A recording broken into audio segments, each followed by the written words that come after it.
빌립보서 4장 10절부터 13절까지 말씀입니다.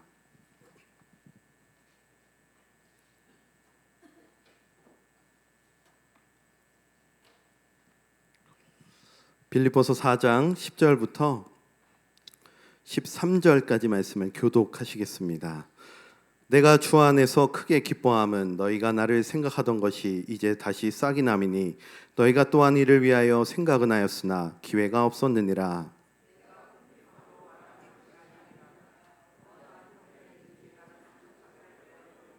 나는 비천에 처할 줄도 알고 풍부에 처할 줄도 알아. 모든 일 곧 배부름과 배고픔과 풍부와 궁핍에도 처할 줄 아는 일체의 비결을 배웠노라. 내게 능력 주시는 자 안에서 내가 모든 것을 할 수 있느니라. 아멘. 빌립보서의 핵심 표현 중에 주 안에라는 표현이 있습니다.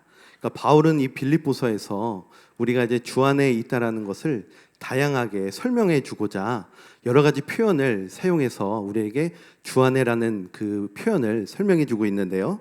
여러분들이 아마 기억하실 겁니다. 여러 가지 표현들이 있었는데 그 중에 이제 하나가 예수님의 마음을 품는 것, 그것이 바로 우리가 주 안에 있는 것이다. 그리고 우리가 하늘의 시민권자다. 그리고 또 부르신 부름의 상을 위하여 달려가는 자가 바로 주 안에 있는 사람의 모습이다라고 바울은 여러 가지 표현을 통해서 우리가 주 안에 있다라는 것을 설명해 주고자 표현을 해 주었습니다. 그리고 바로 우리가 바로 주 안에 있는 사람들이다라는 것이죠. 그러면 여러분, 우리가 주 안에 있다라고 한다면 우리 삶이 어떤 능력으로 그것이 나타나게 될까요? 우리가 보통 능력하면 생각하는 것은 엄청난 기적의 삶을 우리가 보통은 많이 생각을 합니다. 우리가 보통 유튜브나 TV에 보면 간증하시는 분들의 어떤 그런 간증을 보게 되는데요.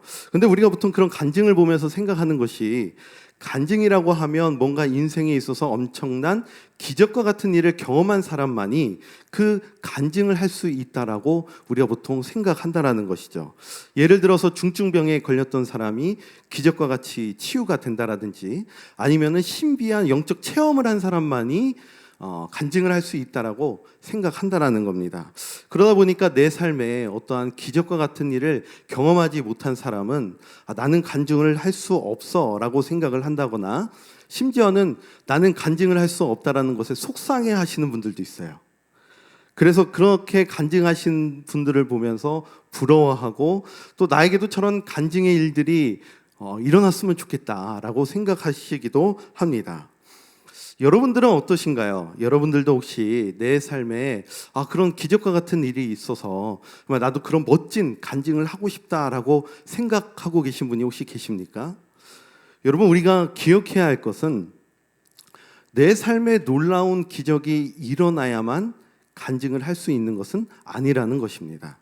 내가 어떠한 상황에서 꼭 기적이 일어나지 않는다 하더라도 내가 있는 환경에서 그리고 상황에서 하나님을 고백하고 또 나타낼 때 그것이 귀한 간증이 될 수 있다라는 것이죠.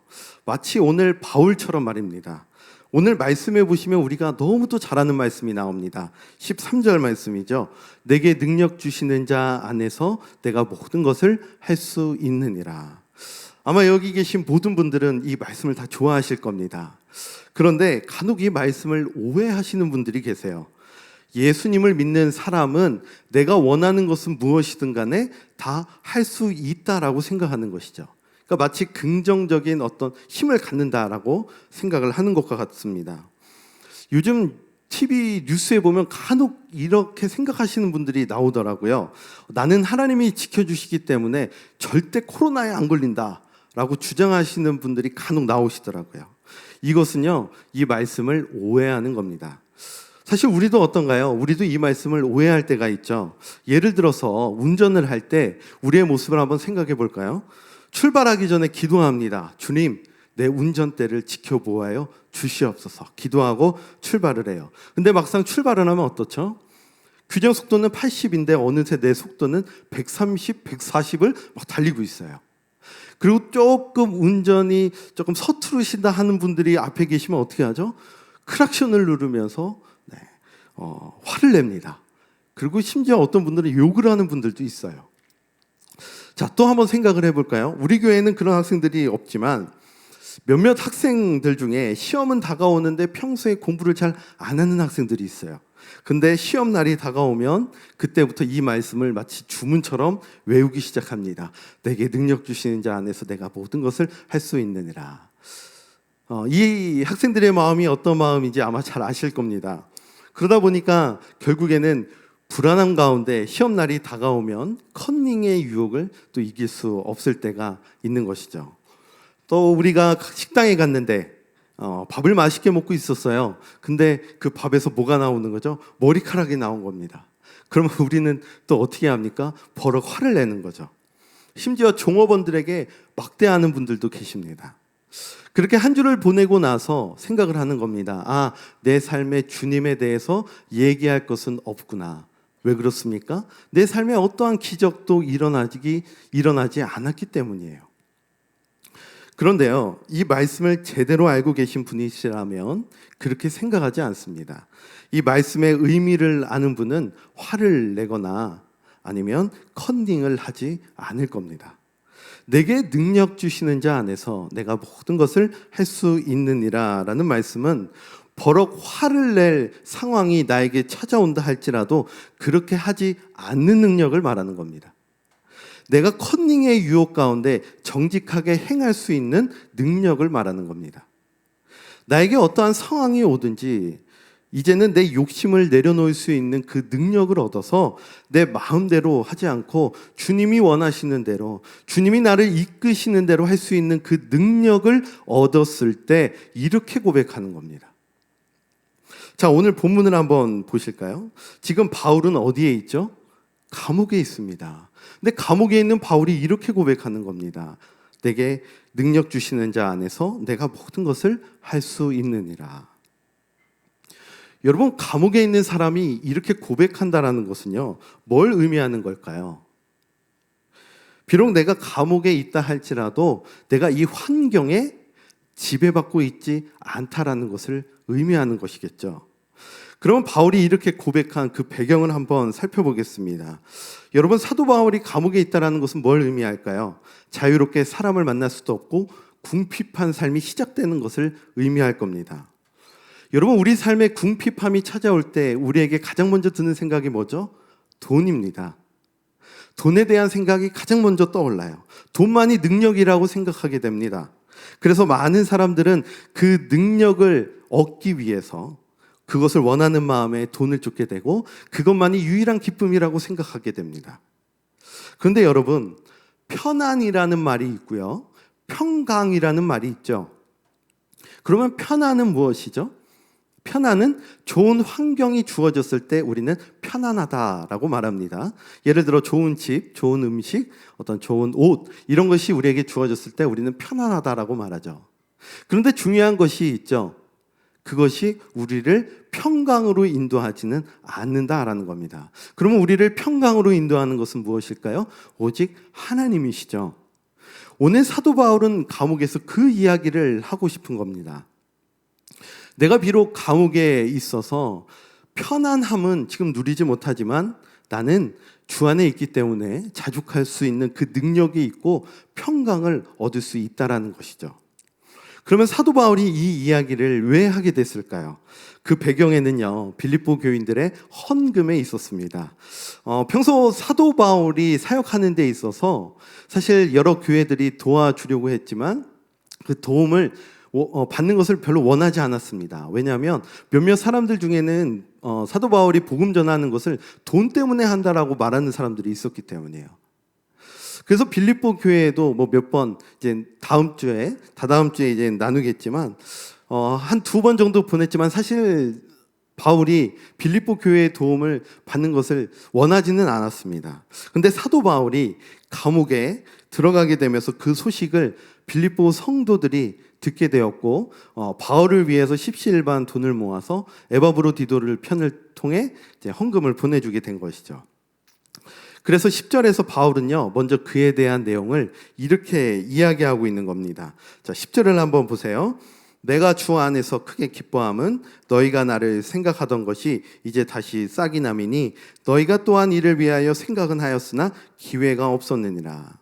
자, 여기서 다시 싹이 났다라고 표현하는 것은요, 내가 빌립보 교회를 떠난 지 이미 오래되었음에도 불구하고 나를 위하여서 다시 생각해주고 또 이렇게 귀한 헌금을 보내준 것에 감사의 표현을 하고 있는 겁니다. 그러니까 사실 얼마나 감사하고 기뻤겠어요? 그런데 사도 바울은요, 이들에게 분명한 어떤 자신의 내용을 전하고 싶었습니다. 마치 간증을 하듯이 여러분들의 헌금은 너무 귀하고 감사하지만 여전히 나는 이 비천함 가운데서도 흔들리지 않고 주 안에 기쁨과 평강이 있습니다 라고 얘기해주고 싶었던 겁니다. 사도 바울은 자신의 그 모습을 통해서 이 빌립보 교인들이 배우고 또 깨닫길 원했던 것이죠. 궁핍한 가운데서도 돈 때문에 내가 평안이 있는 것이 아니라 내가 여전히 주 안에 있기 때문에 나는 평안 가운데 있습니다 라는 걸 얘기해주고 싶었던 겁니다. 여러분, 이 사도 바울과 같이 궁핍한 상황 가운데 있을 때에도 평강을 누렸던 사람들이 성경 인물에 보면 많이 있는데요, 그 대표적인 인물이 바로 구약시대의 하박국입니다. 하박국 3장에 보면 하박국은 이렇게 고백을 해요. 비록 무화과 나무가 무성하지 못하며 포도나무에 열매가 없으며 외양간에 소가 없을지라도 나는 여호와로 말미암아 즐거워하며 나의 구원의 하나님으로 말미암아 기뻐하리로다. 농사 짓는 사람에게 소출이 없어요. 농사 짓는 사람에게 외양간에 소가 없다라는 것만큼 궁핍한 상황은 없습니다. 여러분, 만약 우리에게 이런 상황이 온다면 보통 우리가 하는 모습은 무엇이죠? 내 상황을 이렇게 만든 사람이 누구인지를 생각하고 비난하는 게 보통 우리의 모습입니다. 너 때문에 내 상황이 이렇게 됐어. 우리나라가 이렇게 됐어. 우리 가정이 이렇게 됐어. 라고 비난하는 게 보통 우리의 모습이에요. 그런데 하박국은 그런 상황 가운데서도 자기가 소유하고 있는 어떤 소유, 돈, 아니면 자기에게 지금 드는 어떤 생각, 이런 것들에 집중하는 것이 아니라 하나님께 집중하고 있는 모습을 우리에게 보여줍니다.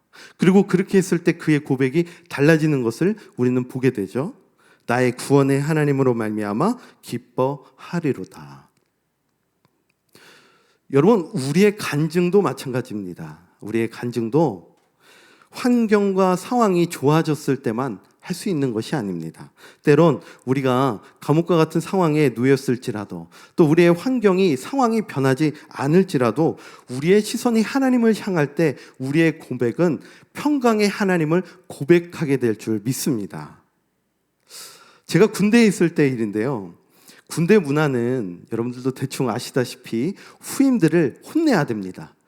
가르친다라는 명목에 기합을 줘야 되고요, 심지어는 욕도 할 때도 있고요, 기합을 심하게 줄 때도 있어요. 그게 군대에 잘하는 모습인 것 같고 문화입니다. 그래서 저도 이제 군대에 있을 때 사실 많이 혼나고 기합도 많이 받았었는데요, 그러다 보니까 저는 한 가지 이제 결심한 게 있었어요. 나는 후임들한테 절대로 욕을 하지 않겠다.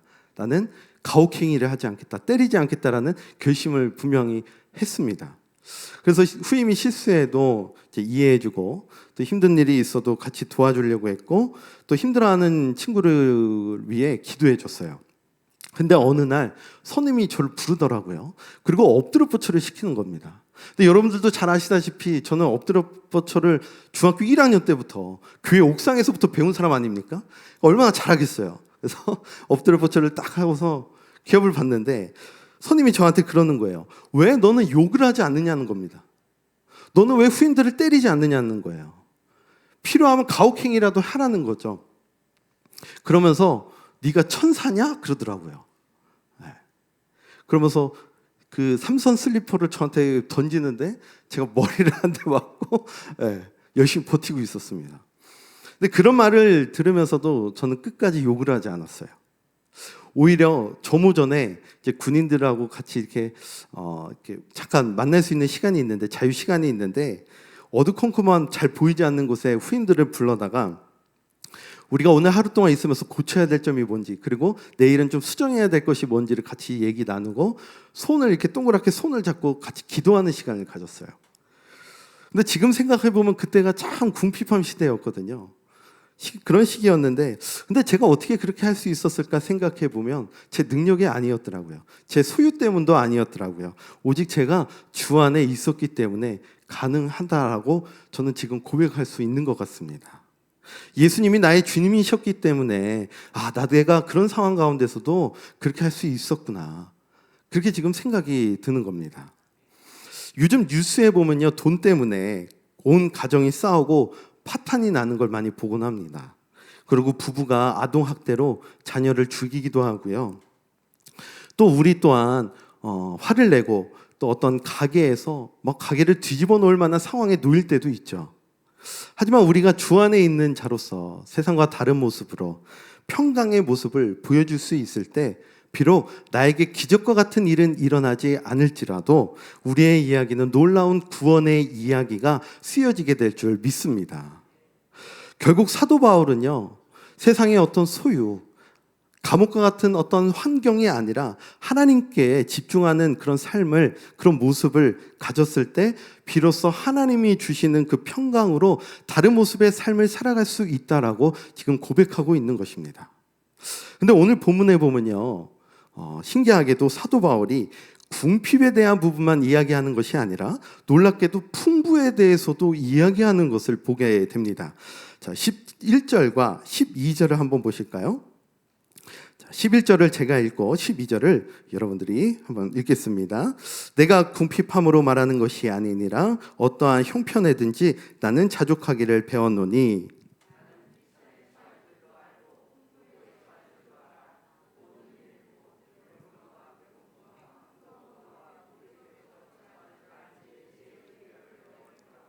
아멘. 여러분, 사도 바울이 왜 여기서 풍부에 대해 얘기를 또 하고 있을까요? 우리가 보통 생각할 때 평강의 삶을 살아가는 것이 사실은 궁핍한 삶에서만 그 삶이 어렵다고 우리는 보통 생각을 합니다. 근데 사도 바울은요, 풍부의 삶에서도 그런 삶은 어려울 수 있다라고 우리에게 얘기해 주고 있는 것입니다. 구약에서 우리가 잘 아는 인물 중에 아합이라는 왕이 있죠. 그는 이스라엘 왕이었습니다. 그러니까 다시 말해 아합은요, 편안한 삶을 살았어요. 풍부에 처한 사람이었다라는 것이죠. 그러니까 좋은 궁전, 수많은 신하, 좋은 옷, 훌륭한 음식들, 아마 이스라엘에서 그만큼 편안한 삶, 풍부한 삶을 살았던 사람은 없었을 거예요. 그 당시에요. 그런데 그의 모습은 어떠했습니까? 여러분들이 잘 아시다시피 평강을 누리지 못했습니다. 나봇이라는 사람의 포도원에 뭐를 냈죠? 욕심을 냈어요. 그리고 결국 나봇을 죽이게 됩니다. 여러분, 실제로 부자가 된 사람들 중에도요, 평강의 삶을 누리는 사람은 별로 많지 않습니다. 수많은 여인들과 스캔들이 나기도 하고요, 돈 때문에 자녀들이 잘못된 길을 가기도 하고요, 마약에 빠지기도 합니다. 또 법적으로 잘못해서 또 벌을 받기도 하죠. 결국 그것은 무엇을 말하는 걸까요? 우리의 상황이나 우리의 소유나 우리의 환경이 문제가 아니라는 것입니다.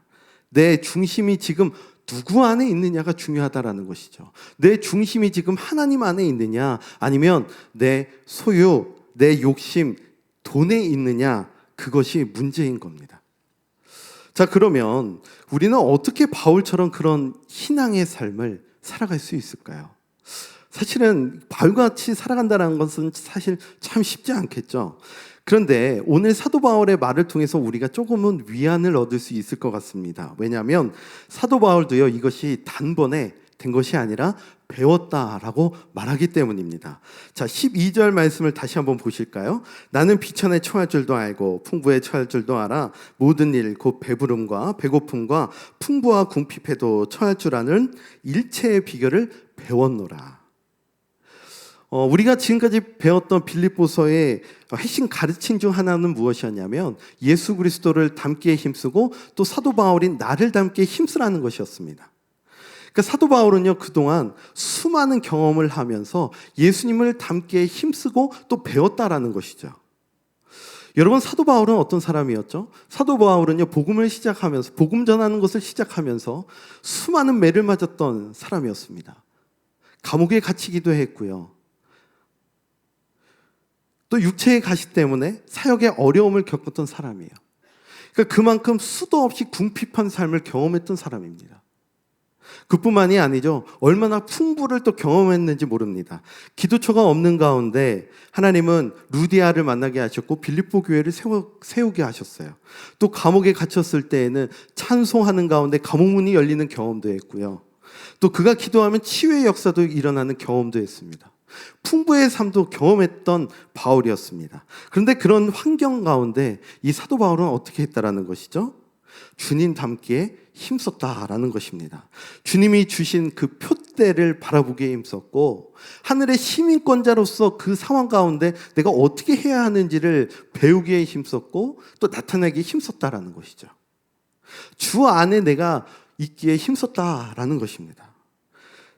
내가 궁핍한 때에도 돈과 세상의 유익을 따라간 것이 아니라 하나님을 의지하며 감사하는 삶을 배웠고 또 풍부할 때에도 나 자신을 높이기보다 주님을 나타내기 배웠던 바울이었습니다. 그러니까 그 모든 시간 가운데 그 모든 것들을 배우는 시간이었다라는 것이죠. 그러면 이번에는 그 모습을 누가 배워야 할까요? 바로 우리가 배워야 할 줄 믿습니다. 예수님을 바라보고 또 사도 바울의 그 삶을 바라보면서 우리도 그 능력의 삶을, 그 비결을 배워야 합니다. 내가 만약 지금 궁핍한 삶 가운데 있다면 어떻게 내가 주님 안에서 주님의 마음을 닮을 수 있을지, 주님이 보여주시는 그 표대를 바라보며 내가 오늘 하루를 살아갈 수 있을지 우리는 그 비결을 배우기에 힘쓰고 닮기에 힘써야 합니다. 또 내가 지금 만약 풍부한 가운데 있다면 그것이 내 자랑이 되고 내 모습이 자꾸 나타나는 것이 되는 것이 아니라 나에게 주신 것들을 통해서 어떻게 주님이 드러나기에 힘쓸 수 있을지를 말씀을 통하여서 또 예수님과 사도 바울을 통하여서 또 그 비결을 배우기에 힘써야 된다는 것이죠. 그렇게 우리 삶에서 하루하루 구원의 삶을 이루어가고 또 배워나가기 힘쓸 때 찾아오는 유익은 그러면 뭘까요? 그 유익은요, 바로 우리 자녀들입니다. 우리 자녀들은요, 그 능력의 삶을 또 누구에게 배울까요? 바로 우리에게 배우는 것이죠. 비천함 가운데 능력 있는 삶은 어떤 삶인지, 풍부한 가운데 그 능력의 삶은 어떤 삶으로 살아가는 것인지를 누구한테 배울 수 있는 것이죠? 바로 우리를 통해서 배울 수 있는 것이죠. 여러분, 우리는 지금 코로나로 인해서 모든 생활이 거의 마비가 되는 어쩌면 궁핍한 삶의 시기를 살아가고 있는 것 같습니다. 그러면 이런 상황 가운데서 여러분들은 어떻게 지내고 계신가요? 혹시 가정 가운데서 이런저런 스트레스를 자녀들에게 화로 풀고 있지는 않으십니까? 아니면 말씀을 통해 하나님 안에 거하는 그 방법을 배우기보다 그냥 내 삶에 그냥 큰 기적만을 바라면서 그렇게 하루하루를 그냥 보내고 계시진 않으십니까? 또 어쩌면 우리는 지금 풍부에 처한 상황일 수도 있습니다. 근데 그것을 깨닫지 못한 채 내가 주 안에서 할 수 있는 것이 무엇인지 찾고 발견하기보다는 그냥 내 불안감을 화로 그냥 나타내는 삶을 혹시 우리는 살아가고 있을지 모릅니다. 내게 능력 주시는 자 안에서 내가 모든 것을 할 수 있느니라. 이 말씀은 내가 하고 싶은 것을 할 수 있다라는 것이 아니라 우리가 가난하거나 혹은 부유함 가운데 있을지라도 하나님 주시는 그 평강을 소유하면서 환경과 내 욕심의 지배를 받지 않고 주님을 드러내는 삶, 또 내가 하늘에 속한 자로 살아가는 삶을 살아가는 것, 그 능력을 얻은 것을 말하는 것입니다. 단순히 하나님이 우리에게 능력 주셔서 나는 코로나에 걸리지 않아 라고 말하는 것이 아니라 내가 집에 있을 때나 교회에 있을 때나 방역수칙을 철저하게 지키고 감사함으로 하나님 앞에 예배하기 힘쓰는 것, 이것이 바로 우리가 가져야 할 모습인 줄 믿습니다.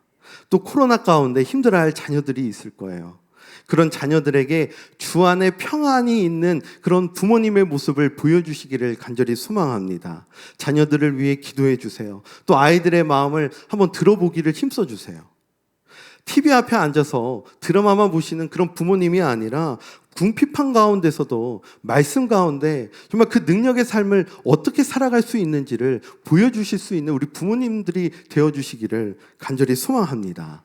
또 이웃에게도요, 그런 교회가 되었으면 좋겠습니다. 이럴 때 헌혈에도 동참할 수 있는 교회, 또 방역수칙에 본을 보일 수 있는 교회, 그런 교회가 하나님 평강 안에 있는 교회이며 또 이 땅 가운데 최고의 간증을 보여줄 수 있는 교회인 줄 믿습니다. 여러분 기억하시기 바랍니다. 우리는 주님 안에 있기 때문에 그 능력의 삶을 살아갈 수 있습니다. 주 안에 있는 여러분들을 통해서요, 이 코로나 상황 가운데서도 가정이 변화될 수 있습니다. 직장이 변화될 수 있고요, 우리 교회가 변화될 수 있습니다.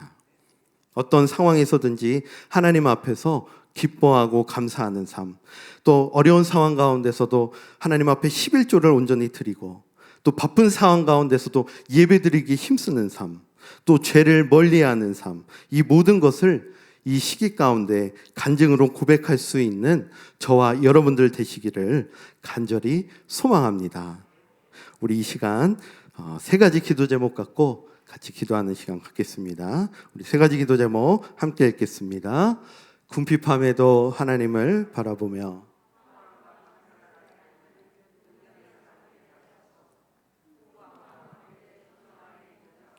멀리해야 할 것과 가까이 해야 할 것을 구별하게 하시고, 코로나 상황 가운데 우리 가정과 교회가 주 안에서 할 수 있는 것을 실천하게 하소서. 오늘 주신 말씀을 기억하면서 우리 함께 통성으로 기도하시겠습니다. 주여!